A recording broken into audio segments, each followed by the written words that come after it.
MTC 202093No4142.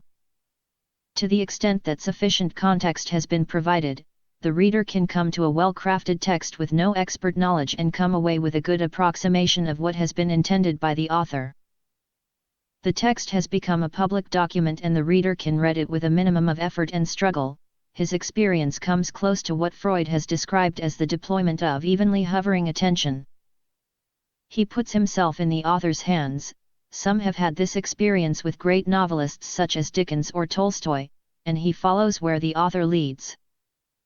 The real world has vanished and the fictive world has taken its place. Now consider the other extreme.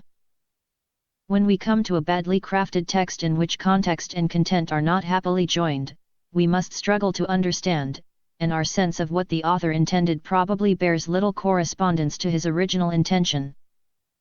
An out-of-date translation will give us this experience.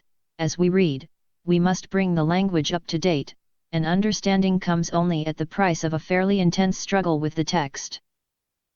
Badly presented content with no frame of reference can provide the same experience. We see the words but have no sense of how they are to be taken.